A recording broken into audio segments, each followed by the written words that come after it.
on. Bananas. What's the tariff on bananas? Americans, by the way, love bananas. We buy billions of them a year. I love bananas. What's the tariff on bananas?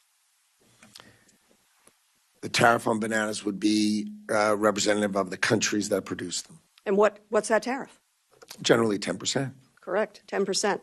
Walmart has already increased the cost of bananas by 8%. But as countries do deals with us, that will go to zero. As countries do deals with us, that will go to zero. But the cost is on the American consumer now and on the businesses with the confusion now. Mr. Secretary, I believe you know better.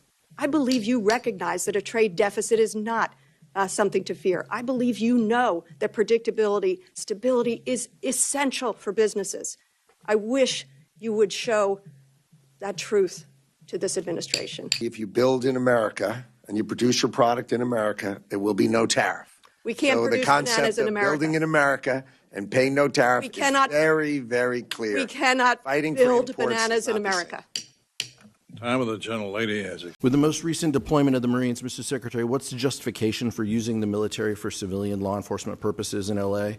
Why are you sending war fighters to cities to interact with civilians? Every American citizen deserves to live in a community that's safe, and ICE agents need to be able to do their job. They're being attacked for doing their job, which is deporting illegal criminals.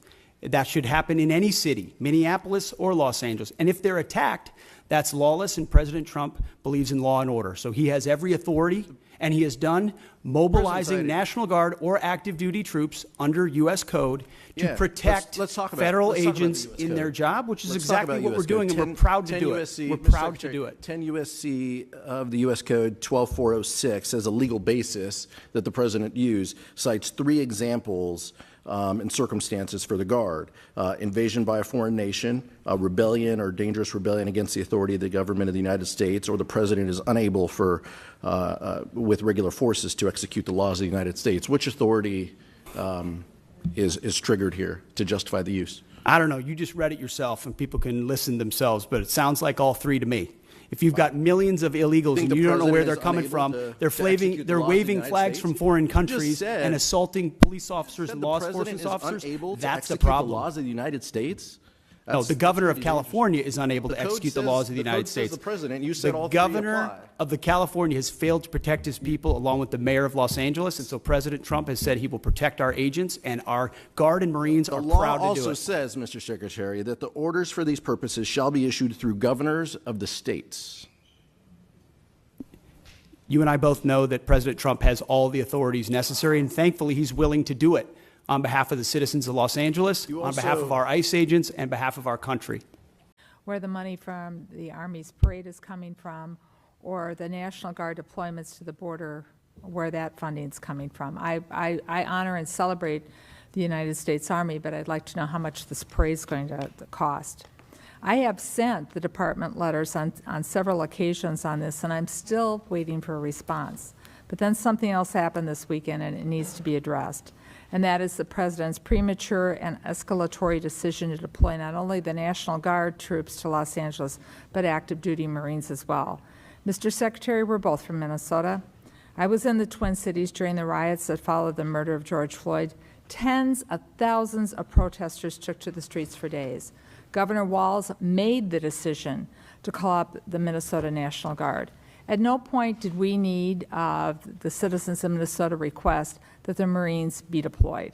Our state and local law enforcement, along with our National Guard, who have worked on crowd control, they were more than enough. They were more than capable of handling this situation.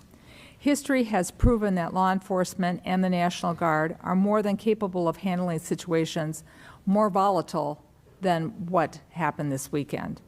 We all see the continuous loops on TV, but this looks nothing like the George Floyd protests or the Rodney King riots in Los Angeles in 1992. Mr. Secretary, this is a deeply unfair position to put our Marines in. Their service should be honored. It should not be exploited. The President has issued an executive order and talked about deploying troops across the country.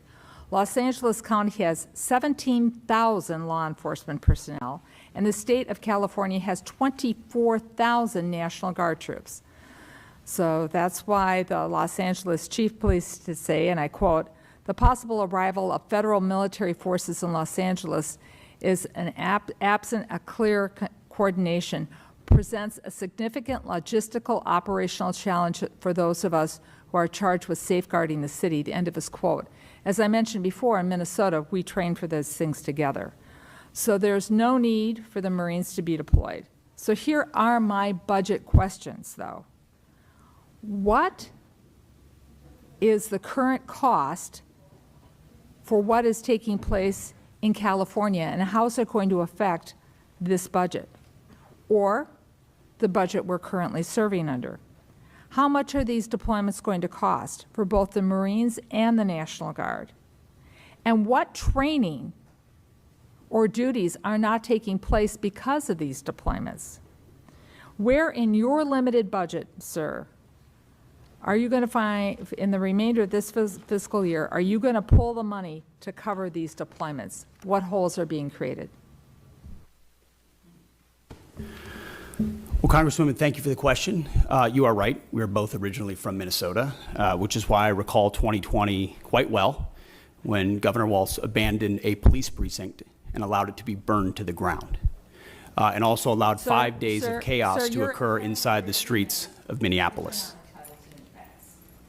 The police precinct, ma'am, was abandoned and burned to the ground. And because of that, the National Guard was eventually far too late mobilized.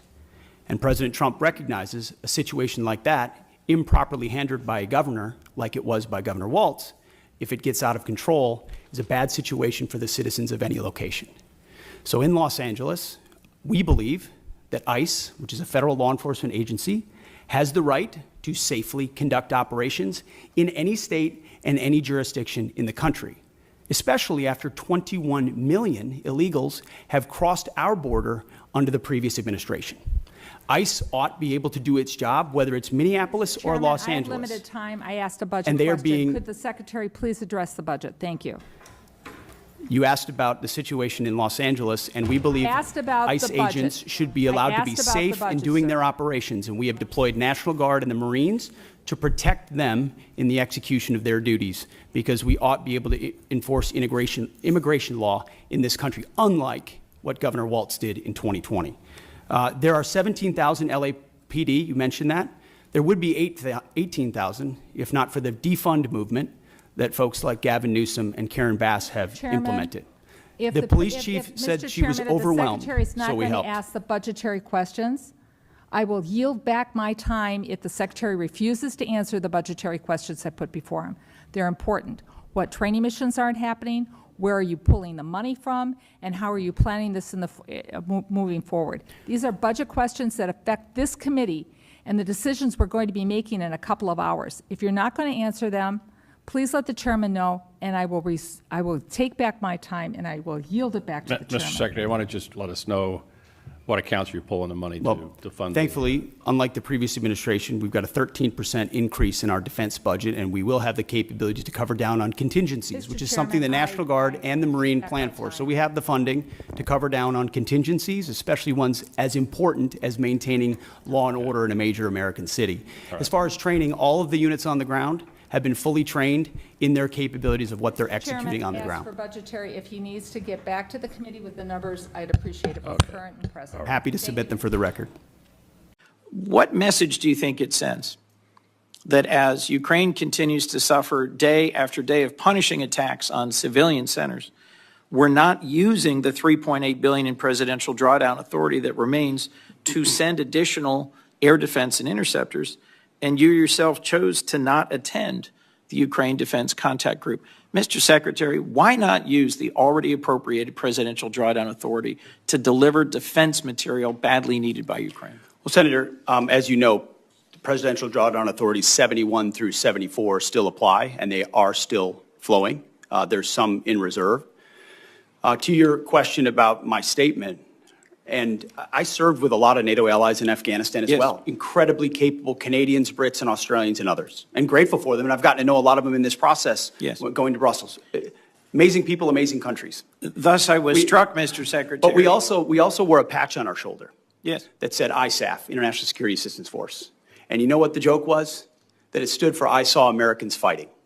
Because what ultimately was a lot of flags, was not a lot of on-the-ground capability. You're not a real coalition, you're not a real alliance unless you have real defense capability and real armies that can bring those to bear. And that's a reality that Europe is waking up to quickly, and we're glad. Because they're our friends, and we want them to be safe and free and secure. And sometimes that takes true talk and tough love, and they've responded very well to that because we want them to succeed. And Mr. Secretary, let's just make clear for the record that our military partners in Afghanistan included many who served and died.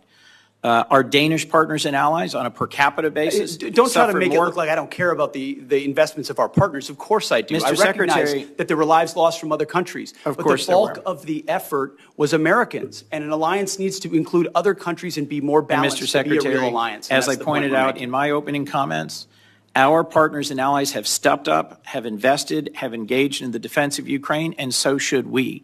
We should not be pursuing a ceasefire and a negotiated resolution to the war in Ukraine at any cost.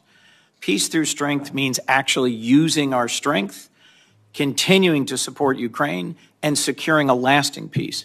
Putin will only stop when we stop him. And the best way to stop him is indeed through a stronger NATO. I look forward to the NATO summit. I agree with you that a significant investment by NATO in our collective security is a great investment, but we cannot abandon Ukraine. That would put us significantly at a strategic disadvantage. Thank you, Mr. Chairman. We've also talked about how integrated the Maine economy is with Canada. And Canada's our closest neighbor, our dear friend, and our largest trading partner. And so I have been very concerned, and I know the department and you personally are working very hard on this issue about tariffs on Canadian products. Our lobster, our potatoes, our blueberries are largely processed in Canada and then come back across the border. We have a paper mill in northern Maine, in Madawaska, Maine, whose sister mill is right across the river in Canada. The sister mill in Canada produces the pulp that is piped across the river to the paper mill in Madawaska, Maine. So that's how close the partnership is. 95,000 Mainers are not connected to the New England electric grid. They get their electricity from Canada. I just mentioned these examples. 95% of our refined petroleum products come from Canada. 90% of potash, which is used, the fertilizer for potatoes, comes from Canada. Just to give you a few examples of how integrated our approach is, could you give me a brief update on where we stand with Canadian tariffs? Sure. So the overriding principle is USMCA. So if the products are actually made in Canada and actually made in the United States, they come back and forth, and it's easy for them to fall under the USMCA, and that has no tariff. No tariff. Things that are outside of that, where companies chose to be outside of those rules, and those rules, as you know, have been in place quite a long time. If they're outside of those rules, then they have a tariff on them. They have the fentanyl tariffs, right? Because we needed to close the border and make sure fentanyl was not coming into the country. And people say, oh, Canada doesn't do much in fentanyl. But if you look at the fentanyl rings in Canada, they're often manned by Mexican cartels. So we needed to shut that. And so those outside of USMCA do pay a tariff, but those inside of USMCA are free of tariff. Thank you. If you would provide us with a list of which products are under USMCA, that would be very helpful to us. I believe that a lot of the cases that I've mentioned will be under the USMCA. Correct. And thus exempt from the tariff. But it would be good to have some certainty in that area. So if we could work with you and your staff to try to get a more definitive list, that would be very Sure, that primarily comes from USTR, but I will call Okay. them and I will have it to you. Thank No you problem. so much. Thank you, Mr. Chairman. That's incorrect. Excuse me, let me get something straight with you first here. I've seen you interrupt everyone. When you come to someone's house, you respect their rules. And in this house, we don't interrupt individuals. And you're not going to interrupt my time. I'm going to give you time to respond. You may want to jot down some notes about things that you don't agree with me on so that you can respond to them at that time. But while I'm speaking, as the person holding this time, you will refrain from speaking, sir, until I am done. I look forward to until I am responding. done, and then I will give you time to speak, okay? Look forward to the facts. Thank you. I'll look forward to your response, whether they're factual or incorrect either. They pay more. Working people pay more. That's the story of this big, beautiful bill. Help the ultra-rich and leave everyone else paying the price. Are you yourself a beneficiary of any provision in this bill? Will you personally receive a tax cut under the provisions of under this bill? Two things, Congressman. Yes or no? It's a simple. We had a referendum on November 5th, and Mr. working Secretary, Americans yes or voted no? for President Reclaiming Trump. my time. And Reclaiming my time, Mr. Chairman. two, Mr. Chairman, I'm reclaiming my time. And two. So, Mr. Secretary, it's I- my time, Mr. Secretary. I'm asking you a yes or no question. I'm trying to answer you, and It's a yes or no question. Saying it louder does not elicit an answer. Well, not answering the question at all proves that you're evasive. Are you the head, the person that's the head of overseeing the implementation of our tax code, a beneficiary under the provisions of any provisions of this bill? Again, this is an extension of an existing bill. So are you a beneficiary? This is an extension. Okay, I will take that as a no, Mr. Secretary. Question. Because our time here is limited, I'm going to ask you to please limit your answers to yes or no questions, and I'm going to jump straight into those questions. Mr. Secretary, do you still believe that the President's tariffs are going to be a one-time price adjustment for American families? If prices go up, they will be one time.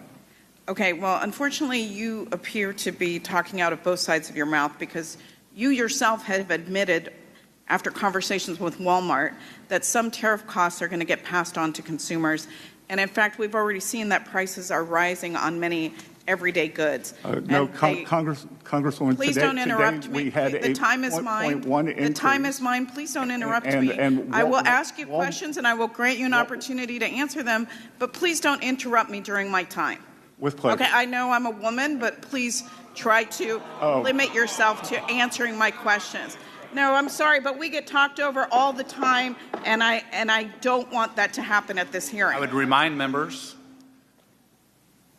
the gentlelady is recognized. Please proceed. Thank you. The time is mine. Clothing is going up 20%. Shoe prices and canned goods like chicken noodle soup and canned fruit and microwave meals have gone up 15%. Toys are getting more expensive. Walmart just raised the prices of dinosaur action figures by 38% and baby-born dolls by 43%. Household goods like drills, toolkits, vacuums have also gone up. Stanley Black & Decker recently announced higher prices for all of their products, and these are just some of the products that are affected. On average, Trump's tariffs are estimated to cost households $3,000 more for the same goods than they would have last year. And that's money that could be going to... That's incorrect, and that is I'm not not sure incorrect. who's estimated. The best estimates are that consumers will pay $3,000 more for the same goods and that estimate is from that whom? they did last year. That estimate's from whom? I will get you the estimates. Right, because that's money that could be going to paying goods or paying rent and groceries.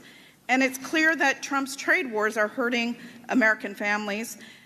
Yet all we have to show for the economic pain are news reports of these flimsy trade deals. And I understand, Mr. Secretary, that you are co-leading the China trade negotiations. Do you think that China is a reliable trading partner? I think we will see.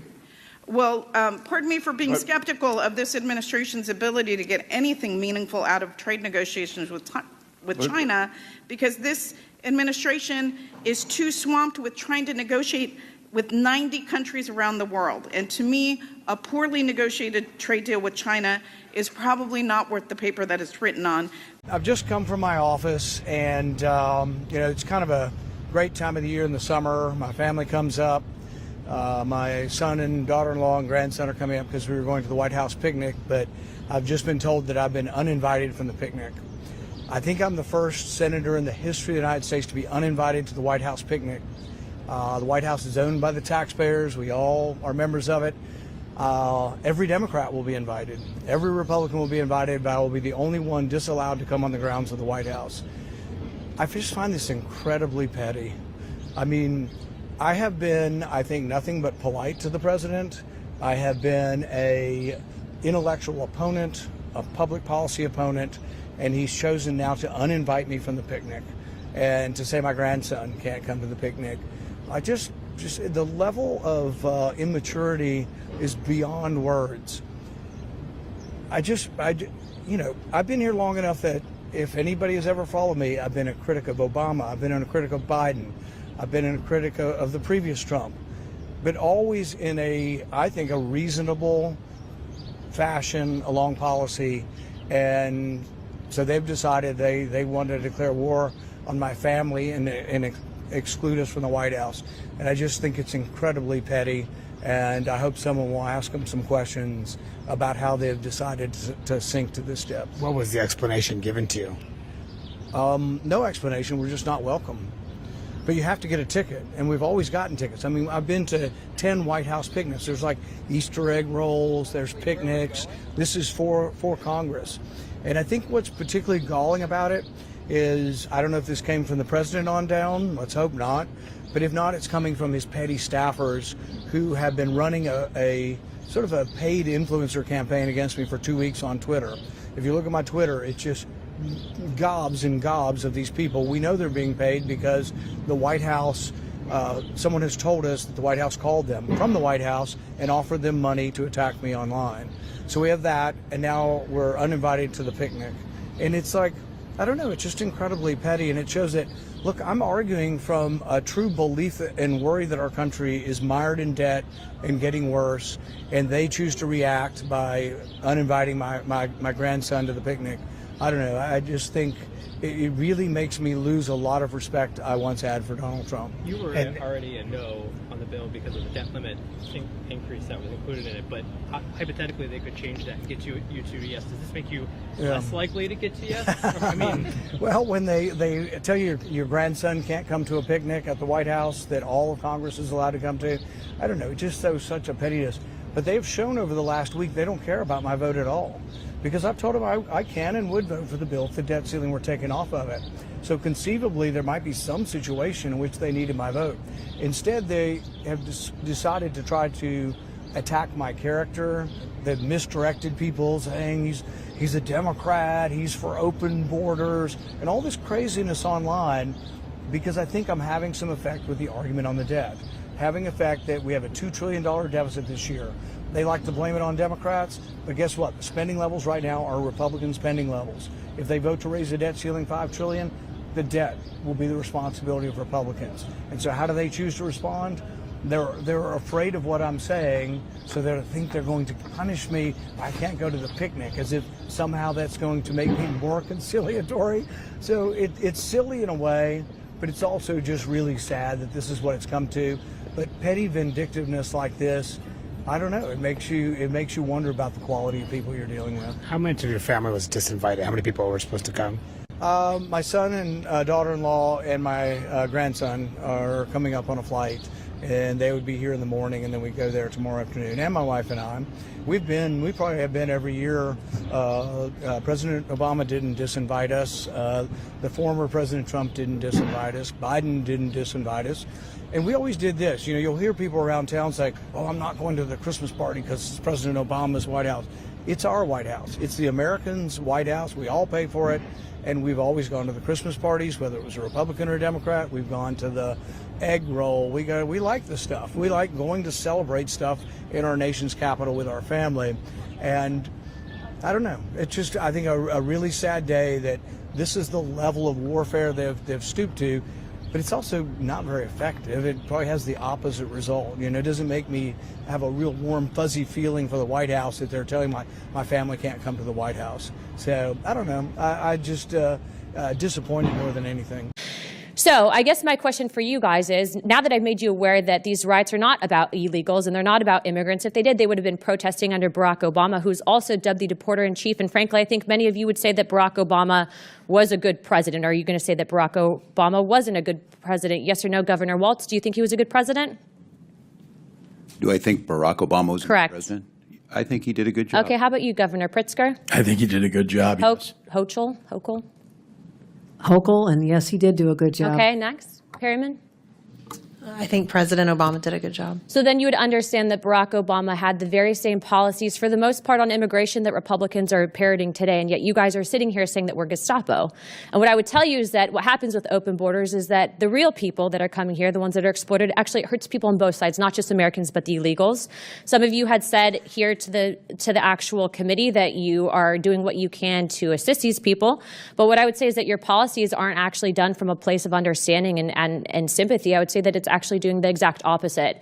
And when you use brown people, just like they use black people with BLM and Marxists during BLM to usher that in, when you use brown people and you put Mexican flags with them saying that you stand up for illegal immigrants, but you follow the money and it's going back to the Communist Party, what you're essentially doing is using your platform as elected officials, the trust that the American people have put in you, essentially to usher in communism. You're not actually fighting for American values. Don't roll your eyes, because it's a serious topic and that's where the money's coming from. So now I'm informing you, so now you guys can make your decisions, but please be informed, sir, Mr. Walz, that if you truly do uphold the American ideologies and perspectives on the Constitution, you should not be speaking at that rally. I've given you the correct information, and as of right now, I've authorized a letter to be sent to my office to the President of the United States to rescind millions of dollars in funding that we know are going to the No Kings protests that were authorized and basically given under the last administration. That is what Congress is supposed to do, not point fingers, not blame people, but actually ensure that the American people are protected and not fighting for foreign interests, foreign governments, and also the communist Will the gentlelady yield for a question? No. You don't want to tell us what your evidence is of all this connections? Actually, no, I will yield. You know, that. I appreciate No, Goldman. You'll get 5 minutes. Take your word for it. But you'll appreciate we might want actual evidence. I would be happy to provide that, and I'd also be happy to inform Chairman that actually we have a letter of which you can sign on to. I know you like to sign on to letters with us, especially on the Epstein stuff. But we actually have a letter going out to Neville Singham on Friday, and it's actually signed by every single member of Oversight. I'd like to extend that to you because that letter is calling him to testify, and it's also calling for his financial transactions. And do you agree, sir, that we should not be accepting money from the Communist Chinese Party? I think anyone on this platform would agree that that should not be accepted, correct? I would like for you to actually present evidence rather than just, quote, inform the witnesses. And now that they're informed, look, I don't disrespect you. I'm going to answer your question. We are having a hearing on it where we can present all the evidence. Order. No, but let's have this dialogue. Yeah, go ahead. You're recognized, Ms. Luna. We are going to be having a hearing, and you can gabble on to the hearing. I'd appreciate you to do it because the fact is that the Democrat Party, remember, is it going to be as good as the Biden impeachment hearing? Mr. Goldman, you'll have 5 minutes in a moment. Let's focus real quick. Well, Mr. Chairman, she's out of time. I just think you're trying not to let me talk. Guys, if you guys want to talk about it, I'll answer the question. But Mr. Singham is also funding Code Pink through his wife. You know, it's my turn. Can we ask Elon to divest from China while we're at it? The lady's time's expired. Democrats can't follow the rules, can't follow the law, can't follow the rules. Shut up. Just shut up. No, you don't. No, you're not going to tell me to shut up. How do you get him in order? You're running for this. Not like that. He has been out of order 6 times. He's trying to get on MSNBC. You probably knocked. I get it. Somebody off MSNBC to get on there. I think as he's been arrested as a former Antifa member, right? Back to order, Ms. Green. Go. He's a former Antifa member, Mr. Chairman. You got no it. surprise. Who's a former Antifa member? Me? Yeah, you. I asked that these words be taken down. Yeah. No, Ms. Green. Thank you. You're recognized. Thank you, Mr. Chairman. There's a motion. Governor Ms. Green is recognized. Governor Hochul, you stated that you're a proud Democrat, proud registered Democrat. All right, we got to suspend. There's been a parliamentary move. They said they weren't going to do that. I move to revise my remarks. Congressman Frost was arrested in 2021 at a voting rights rally. Okay. Without objection? Proudly. All right. Chair recognizes Ms. Green. Thank you, Mr. Chairman. We are not going away. We are staying here to liberate this city from the socialist and the burdensome leadership that this governor and that this mayor have placed on this country and what they have tried to insert into this city. So I want to say thank you to every single person that has been able to do this. Also, I want to talk specifically to the rioters and to the politicians in Los Angeles. Half a dozen violent criminals that you're rotating on your. I also want to talk about specifically how many of our ICE agents have been doxxed for doing their duty. Do you think political allegiance to Trump is a requirement for serving our nation, either in uniform or a civilian in the department? I'm incredibly proud, as are millions of Americans. No. Not today, Seth. Yes or no? Congressman, you know what a silly question that is. But silly enough to warrant a very straightforward answer. Yes or no? We all support and defend the Constitution of the United States. You know what? I'm not going to waste my time anymore. You're not worthy of my attention or my questions. You're an embarrassment to this country. You're unfit to lead. And there's been bipartisan members of Congress that have called for your resignation. You should just get the hell out and let somebody competently lead this department. I want to take a moment to speak directly to the immigrant community who might be watching and listening today. I want to say to everyone out there who is living in fear, we see you, we love you, we respect you, and we are fighting for you and every community that is being targeted by this administration and this Congress. We also want all of you out there to know that you have rights. You are protected by the law, and you should not have to live in fear and wonder whether or not you're going to be safe if you leave your home or if your family is going to come home at night. We see you. We are fighting for you. You have rights. Now, let's turn to the situation in California, which, of course, much of this hearing has focused on. As someone from a Marine veteran family, let me be clear.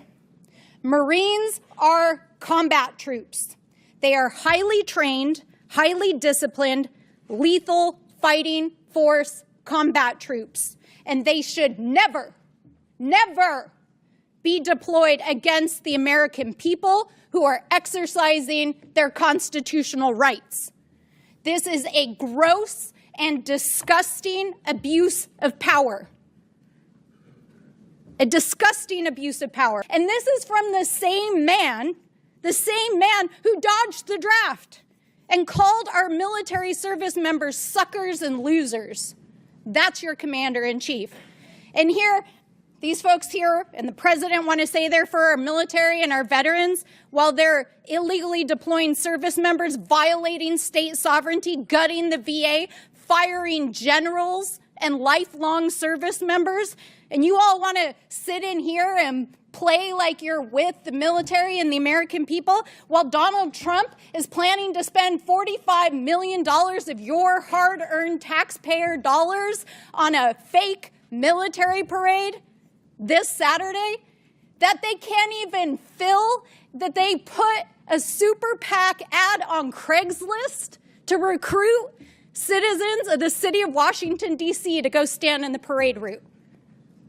Congratulations, it's made for TV. But this is serious because this is an abuse of power. So I want to read a list of grievances: obstructing the administration of justice, refusing to assent to the laws for the public good, sending swarms of officers to harass our people, keeping standing armies without consent of our legislatures, transporting Americans overseas to be tried for pretend offenses. Mr. Chairman, I wonder, do you know where these offenses come from? No? Aw, that's too bad. Because it's actually the Declaration of Independence. That's right. It's the Declaration of Independence. And my colleagues across the aisle might want to bone up on that in the U.S. Constitution before they go attacking our communities, especially as we head into the 4th of July holiday, and celebrate our independence from an abusive and mad king. Because here in America, there are no kings, and we reject people who believe they are. And no one is above the law, and we will hold them accountable. But I think it's very clear today, and I think it's been borne out by every witness that we have here, that what Donald Trump is doing is not only an abuse of power, an abuse of the military, an abuse of our citizens, but also, y'all should know this, while you're sitting here creating this made-for-TV moment, that 2/3 of Americans, according to the polling yesterday, are opposed to what Donald Trump is doing with both immigration and the deployment of the military in our communities. It's wrong, it's immoral, it's illegal, and it's a violation of our rights. And with that, I yield back. There's $900 million of military construction funding requested in the reconciliation measure. What specific projects is that funding for? Senator, I appreciate that question. And so as we view this as one bill, we're looking at defensive systems, munitions, munitions procurement, readiness, and quality of life programs are all included in that package. That is many things and important things. My question is what specific projects will be funded by the $900 million allocation requested for the reconciliation measure, as opposed to the remainder of MILCON funding, which the administration wants to move through the normal appropriations process. What is that $900 million for, specifically at the project level? Senator, let me come back to you at the project level so that I can show you those things. Again, new to that, and I don't have that granularity right now. Okay, will you please commit to providing the subcommittee with a project-by-project list of which projects are intended to be funded by the $900 million reconciliation portion versus the remainder of the traditional appropriations? Senator, I'll work with you to try to get the best I can answer to that question, yes.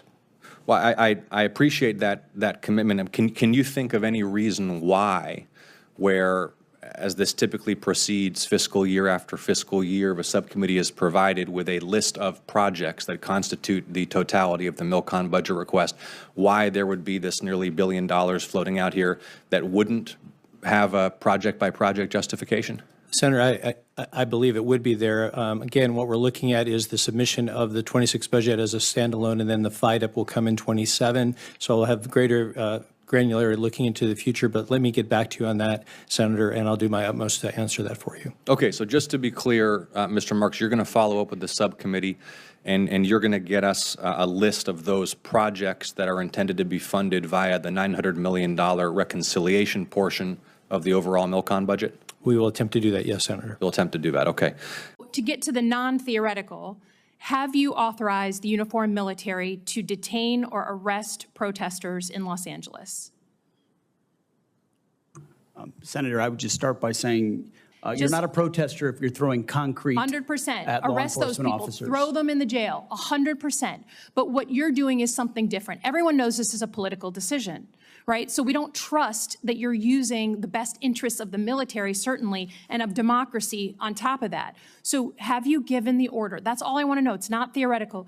For the U.S. military, not law enforcement. They can arrest all day long. That's their job. Do they have the ability, the uniformed military, to arrest and detain protesters currently today? It's a yes or no thing, authority. It's sort of amusing the extent to which the speculation is out there. These troops are given very clear orders. Then what is the order? Then list it out for us. Be a man, list it out. Did you authorize them to detain or arrest? That is a fundamental issue of democracy. I'm not trying to be a snot here. I'm just trying to get the actual, did you authorize them to do that? All of these orders and what they're sent there to do are public. They are okay, there so to, say it. So say it. Yes or no? I'd like to.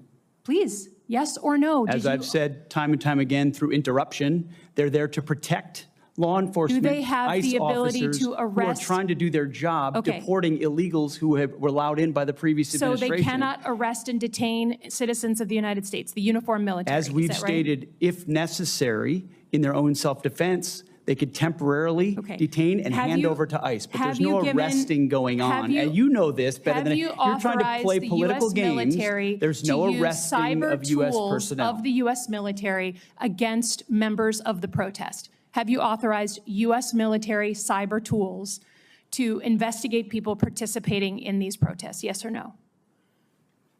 Certainly in no way that I'd be aware of. Okay, that's good. I love that answer. That's great. Have you given the order to be able to shoot at unarmed protesters in any way? I'm just asking the question. Don't laugh. Like the whole country. And by the way, my colleagues What is across that the based aisle. on? What evidence would you It have is that an based order on like that Donald has ever Trump been given? giving that order to your predecessor, to a Republican Secretary of Defense, who I give a lot of credit to because he didn't accept the order. He had more guts and balls than you because he said, I'm not going to send in the uniformed military to do something that I know in my gut isn't right. He was asked to shoot at their legs. He wrote that in his book. That's not hearsay. So you're poo-pooing of this. It just shows you don't understand who we are as a country. Who we are. And all of my colleagues across the aisle, especially the ones that served, should want an apolitical military and not want citizens to be scared of their own military. I love the military. I served alongside my whole life, so I'm worried about you tainting it.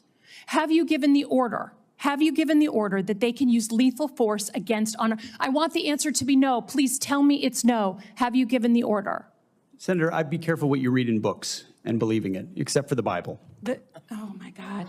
So your former predecessor, I guess that's not enough for you. Okay.